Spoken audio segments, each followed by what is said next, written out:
上一次同大家介紹過西貢大浪灣4個美麗嘅沙灘，今日再次為大家介紹大嶼山南面海域4個簡單容易去而又美麗嘅沙灘，包括係貝澳泳灘、塘福泳灘、上長沙泳灘同埋下長沙泳灘。4個嘅沙灘都各具特色。貝澳泳灘設有營地、燒烤爐，設備完善。附近亦都有商店可以買到補給同埋租用物資。沙灘平坦而寬闊，亦都可以睇到天空之鏡，而且亦都可以睇到日落西山嘅醉人美景。上長沙泳灘係香港最長嘅沙灘，長長嘅沙灘好適合進行各類嘅活動，包括係滑翔傘、踢足球、打排球、跑步，亦都唔會妨礙到其他人。長長嘅沙灘亦都可以揀選到一個屬於自己嘅空間嚟到紮營，可以不受其他人嘅打擾，享受屬於自己嘅空間。4個嘅沙灘都係向住南面，而且相當具有生態嘅價值。度假嘅設施完善，沙灘優美而又寧靜，相對於西貢大浪灣容易去得多，絕對係一個香港度假享受陽光與海灘不二之選。想深入了解呢一個地方，請大家跟住我一齊出發行一趟啦！大家好，我係 David， 前往大嶼山南面4個美麗嘅沙灘。我哋可以喺東涌站 B 出口起步向前行，喺東薈城嘅下低就會有巴士總站，行到較前嘅位置就可以望到大嶼山巴士。第一站我哋率先會去貝澳，可以坐嶼巴嘅3M 巴士。車費10個半。今日將會帶大家遊覽大嶼山4個嘅沙灘，4個嘅沙灘都係向住南面嘅海域。率先我哋會去到右手邊嘅貝澳泳灘，繼而會去到左手邊嘅塘福泳灘、上長沙泳灘同埋下長沙泳灘。貝澳泳灘呢就比較疏遠，我哋可以搭往梅窩碼頭嘅23號嶼巴。喺落山之後嘅迴旋處架車呢就會向左駛，往梅窩嘅方向，喺羅屋村嗰度落車。而另外比較相連嘅3個沙灘呢，我哋就可以搭往大澳嘅11號嶼巴。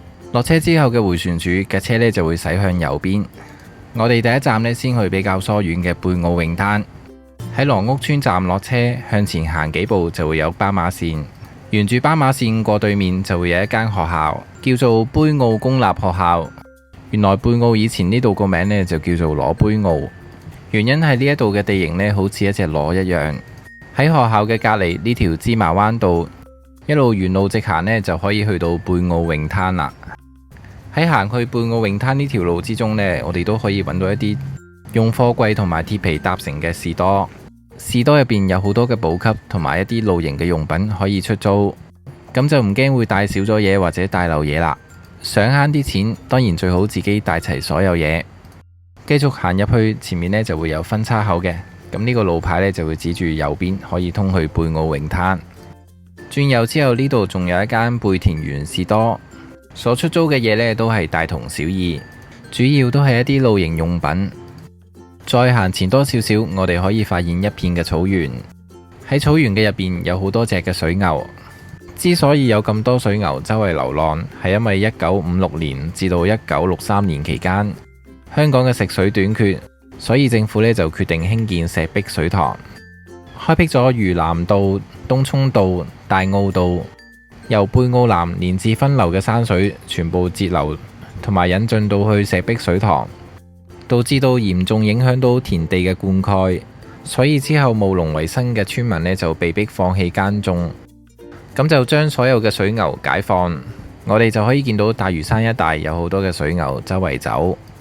走咗唔夠10分鐘，我哋就可以見到一隊嘅對聯。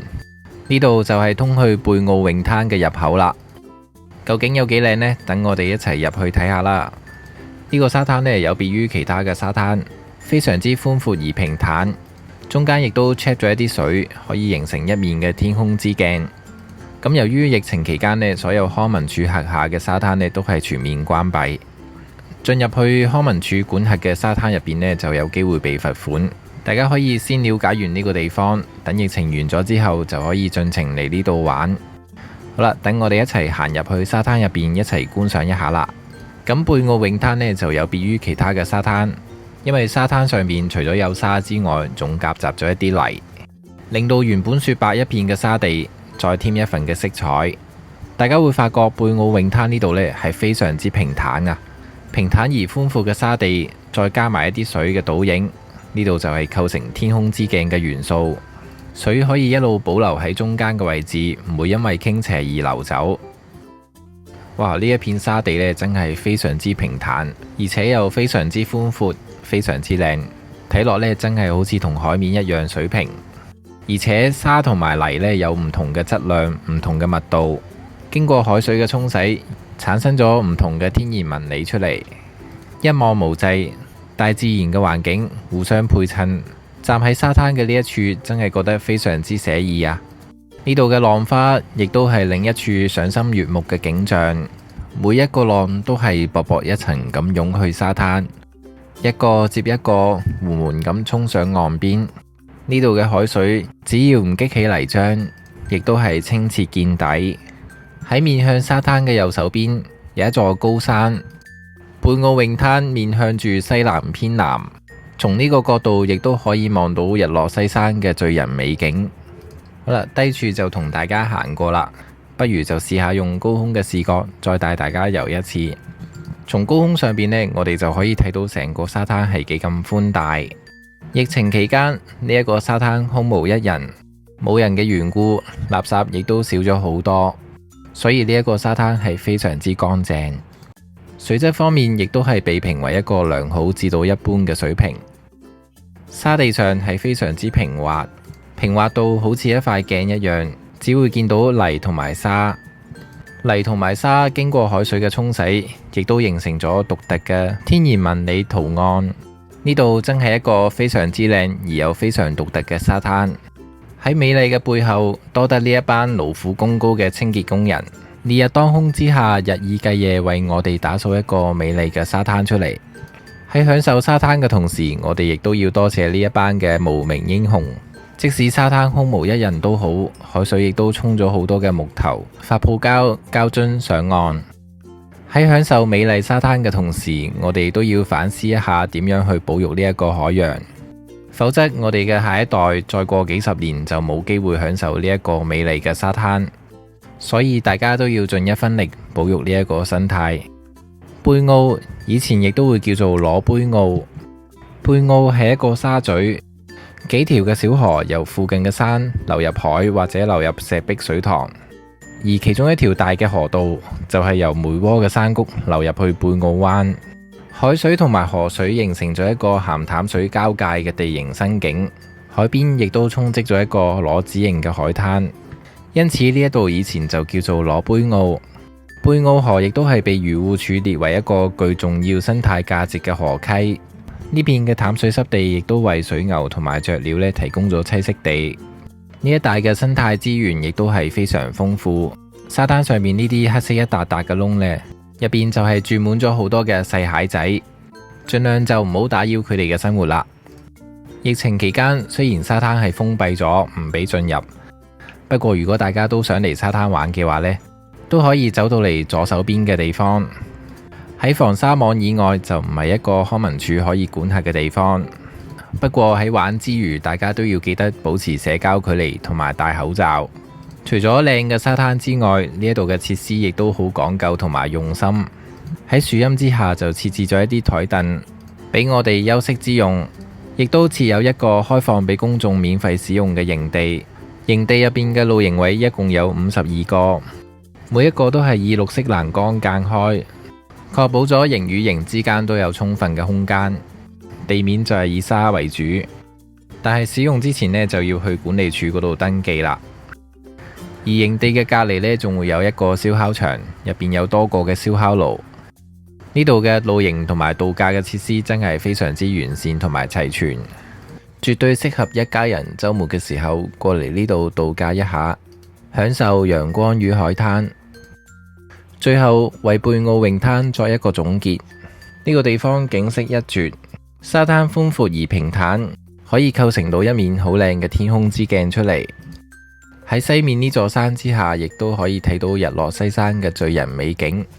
水清沙幼夾雜咗一啲泥土，形成咗天然嘅波紋，亦都係一個具生態價值嘅地方。呢度嘅設備完善，有露營嘅場所同埋燒烤爐，亦都有足夠嘅補給，有茶座，亦都有店鋪士多，可以租借太陽傘買嘢飲。交通亦都係非常方便，可以好輕易就嚟到，所以我對呢個沙灘評價好高。唯一嘅缺點可能就係太過方便，而且配套齊全，所以令到週末嘅時候呢度嘅人流大增，影響咗觀賞風景嘅雅興。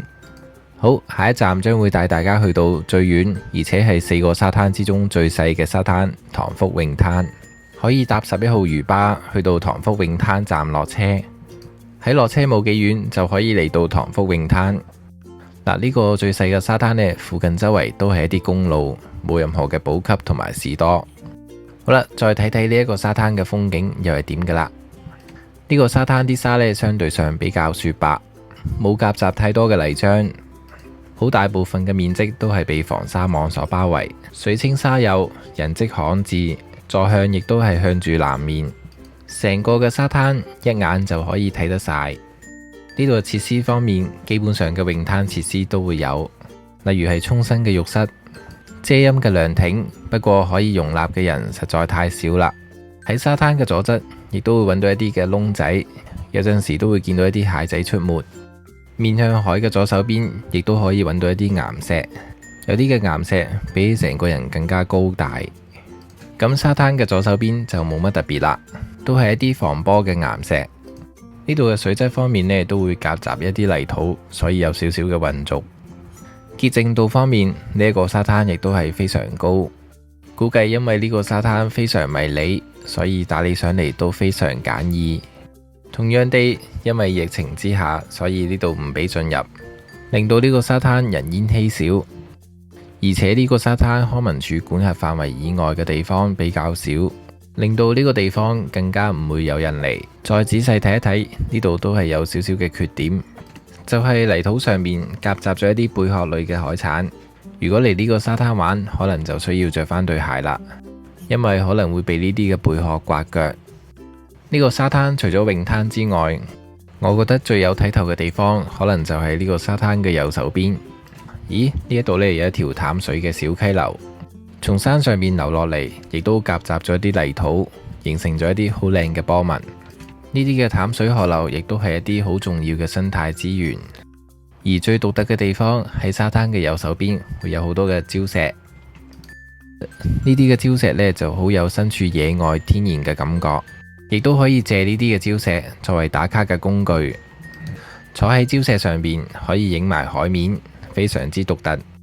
而且呢啲嘅礁石圍埋一齊就形成咗一個小池，借呢啲嘅礁石可以坐低休息，或者挨住浸泡，約埋3、5知己喺呢度浸泡傾偈，都係幾寫意舒服。再行過多少少就會有更加大嚿嘅石頭，即使呢度有好多大嘅石頭，亦都冇好多嘅蠔殼。落水呢就唔怕俾啲蠔殼戒親啦，但係要留意返呢度每一嚿深色咗嘅石頭、濕咗水嘅石頭呢都係非常之跣嘅，所以行嘅時候就要分外小心啦。再行過多少少，呢度發現咗一個比較大啲嘅池，不過路呢就比較崎嶇難行，大家就要小心啲啦。就係呢一個角落頭處，右邊嗰條線係非常之直。因為比較隱蔽嘅關係，呢一個池似唔似一個私人嘅天然泳池呢？喺呢個浸泡池嘅側邊呢，亦都會有一啲平坦嘅岩石，可以攤喺上邊曬太陽，亦都可以鋪一張氈喺上邊野餐，真係一種天然嘅享受啊！沙灘呢就比較嘈雜，我就唔係咁中意啦，中意去一啲比較隱蔽啲嘅地方，寧靜舒適一啲，好似包全場一樣。呢度呢，我就比較中意啦。除咗浸泡池之外，如果中意天涯海角嘅感覺，亦都可以爬上呢座岩石上邊，站喺高處遠眺呢一個大海，再感受一下吹來嘅涼風，可能你就可以拋開晒日常生活之中一切繁瑣嘅事同埋煩惱。呢個地方就係我覺得塘福泳灘之中最獨特嘅地方。回望返落下低頭先走過嚟嘅路，呢一排嘅礁石同埋海洋係咪非常之靚呢？最後呢，再用航拍機再從高空上邊影一次呢一個地方。高空嘅視覺上邊，可能你會更加有天涯海角嘅感覺。呢塊巨石呢，似唔似一隻羊蹄呢？望落去下低呢，就係一個好清澈嘅海洋，同埋有好多天然嘅岩石。呢度呢，就係塘福泳灘我最欣賞嘅地方。咁就總結一下塘福泳灘，呢一個泳灘係一個比較偏遠啲嘅泳灘，亦都係一個非常迷你嘅沙灘。因為細呢就容易打理，所以地方非常乾淨。但因為地方細呢，就影響咗活動嘅空間，亦都影響咗觀感，冇咁多人上嚟呢一度。基本嘅游泳設施係有嘅，不過就比較簡陋同埋唔足夠。最重要係呢一度係冇任何嘅商店補給，缺少咗商店補給，亦都係令人卻步嘅原因。但係就可能因為呢啲嘅缺點，變成咗佢嘅優點。配套簡陋，附近亦都冇商店補給，地方細，亦都較為偏僻隱蔽，又冇泊車位，所以就未係市民嘅首選。種種嘅缺點問題就換取到呢一度嘅寧靜同埋乾淨。好，我哋沿住公路上面嘅草地一路行幾分鐘左右，就可以嚟到下一個嘅沙灘。呢個就係全港最長嘅泳灘——上長沙泳灘。呢度呢，全長有成3公里咁長。如果要跑一個來回呢，相信都要1個鐘先可以跑得晒。介紹一下呢一個地方先。咁康文署轄下嘅泳灘呢，就喺成條上長沙泳灘嘅最右側，一個好小嘅範圍。咁呢度嘅更衣室設施呢，都已經係非常之殘舊，相信都已經有好耐嘅歷史啦。呢個泳灘俾我嘅感覺呢，就非常之陰沉，設置咗喺成個上長沙嘅最右側，非常之隱蔽，而且打理上邊亦都好似冇咁仔細。可能呢度一般時間呢，都係比較少人嚟，所以呢度打理得都比較粗疏。喺泳灘嘅中間亦都會有一啲礁石，提醒返大家游水嘅時候小心會碰到礁石。咁啊，另外仲有一啲神秘嘅生物會衝咗上岸。哇，望到呢一撇嘢呢，真係好核突啊，好似一撇水母一樣。咁唔止得呢一撇，附近仲有好多嘅水母被衝上岸，好核突嘅屍骸，亦都係冇人清理。呢個泳灘種種嘅缺點，我就唔建議大家嚟呢度游水啦。因為仲有其餘3個泳灘嘅選擇，就唔需要嚟呢一個泳灘。離開泳灘嘅範圍，我哋一齊睇下上長沙沙灘又有啲咩特色呢？呢度呢，就堆起咗好多嘅沙包，唔知呢啲沙包有咩作用嘅呢？咁呢個上長沙嘅沙灘呢，咁長有咩作用呢？最啱就係攞嚟跑步噶啦。我哋就可以踩住呢啲平坦同埋濕潤嘅沙地，沿住海邊吹住涼風跑步。相信喺呢一度跑步點都舒服過喺市區嘅運動場上面跑步，呼吸嘅空氣都會清新一啲。有人甚至會帶埋自己嘅寵物過嚟呢度一齊做運動。咁長嘅沙灘亦都係唔受康文署管轄，所以我哋可以帶寵物過嚟呢度周圍跑，亦都唔怕影響到其他人。喺呢個沙灘上面一共有3個嘅淡水河流，呢個就係其中之一啦。水源就唔知乾唔乾淨啦，但係有人就會喺呢度攞水露營。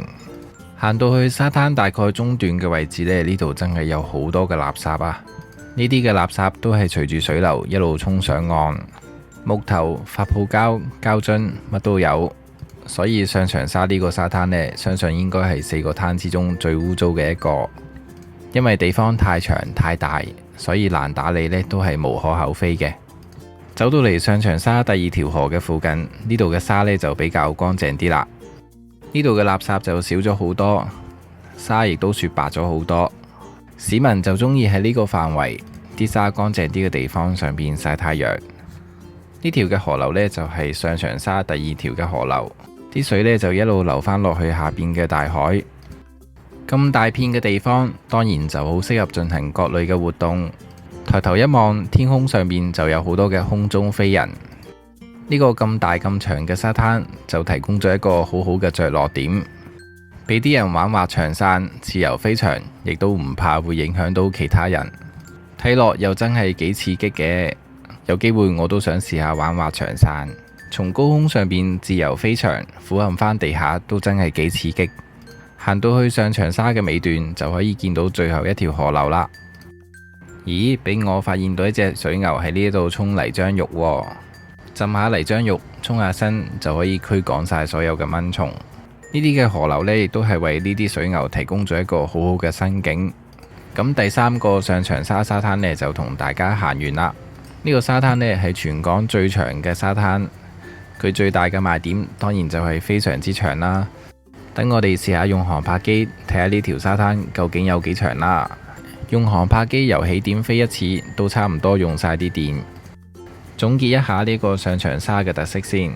咁呢個上長沙最大嘅賣點當然就係非常之長啦。長嘅沙灘有好多嘅好處，包括喺呢度跑步、帶寵物散步、跳傘，甚至打排球、踢足球都唔會影響到其他人。咁長嘅沙灘，你就可以揾到屬於自己嘅空間，揾一個空曠嘅位置自己紮營，就唔使驚會俾其他人打擾啦。當然呢一度亦都有佢嘅缺點，包括就係冇商店、冇補給，亦都冇任何嘅露營設施、燒烤爐等等，交通上亦都冇咁方便，所以亦唔係一般市民會選擇嘅沙灘地點。呢度亦都係比較寧靜一啲，繞過一堆岩石，再走過少少，呢一度就係最後一個介紹嘅沙灘——下長沙泳灘，係一個相對上較細而且人流較為興旺嘅沙灘，店鋪林立，就好似一個度假勝地一樣。等我哋一齊行過去睇過究竟啦。喺上長沙嘅尾段就會有一條小路可以通過去下長沙，路嘅中段有一條路可以通上面嘅涼亭，不過就冇咩特別，周圍嘅風景都係俾啲樹遮住晒。行咗冇幾遠，好快我哋就可以到達最後一個嘅沙灘——下長沙泳灘。呢個泳灘呢，係一個相對上較高人氣嘅泳灘。喺疫情之下，亦都可以發現好多人喺康文署泳灘以外嘅範圍曬日光浴同埋周圍玩耍。只要保持社交距離，呢一啲嘅活動都係屬於安全嘅活動。等我哋一齊行過去沙灘嘅右側，睇下呢度嘅岩石啦。呢度都會有一堆嘅礁石，不過就冇咩咁特別啦。呢一嚿天然嘅岩石呢，正正就成為咗一個遮陰處。揾到個小洞口，可以喺呢一度遮陰，又或者過隔離呢度嚿大石呢，就可以幫你遮陰。好啦，咁一齊睇下呢個沙灘有咩特別之處啦。其實沙灘呢，就同之前嗰3個沙灘呢都大同小異，一樣都係咁靚。但呢度嘅更衣室設施呢都比較新淨。呢度亦都會有一條淡水嘅溪流，成個嘅沙灘都係雪白一片，水清沙幼。前面嘅人煙都係比較興旺一啲。因為疫情嘅關係，所以佢哋嘅活動範圍都係喺康文署嘅泳灘以外。較為細嘅沙灘打理上邊亦都係比較容易。呢度嘅垃圾亦都係比較少，而且風景亦都係非常靚。一齊欣賞一下呢一個沙灘。沙灘嘅面積唔會太細，亦都唔會太大，恰到好處，乾淨而又平坦，風景亦都非常秀麗。呢一度比起貝澳呢，更加有度假嘅感覺。人流方面亦都係比貝澳較為密集，原因之一，呢度係會有停車場泊位，即使係坐的士入嚟都係好方便。人流密集嘅第二個原因，呢一度有好多嘅茶座同埋商店，為遊人提供咗好多嘅補給同埋歇息嘅地方，令到呢一度好有度假嘅感覺，亦都係外國遊客喜愛嘅地方。另外仲有一啲店鋪呢，仲會出租一啲衝浪板，提供咗多元化嘅玩樂設施。最後呢一度周圍嘅村屋都改建成為一間度假屋，可以出租俾遊人住。種種嘅配套令到呢個小小嘅地方成為咗一個隱世嘅度假勝地。咁4個嘅泳灘就同大家詳細行過一次啦。唔知你又會中意邊一個泳灘呢？可以留言話俾我知原因。離開嘅時候呢，就可以沿住停車場呢條路行上上邊，上面就係嶼南道嘅公路，有車可以返去東涌。今集介紹大嶼山4個嘅泳灘，時間就差唔多啦。咁如果中意呢條片嘅話呢，就可以俾個 like 同埋訂閱我嘅 channel，同埋記得將條片分享俾你中意郊遊嘅朋友。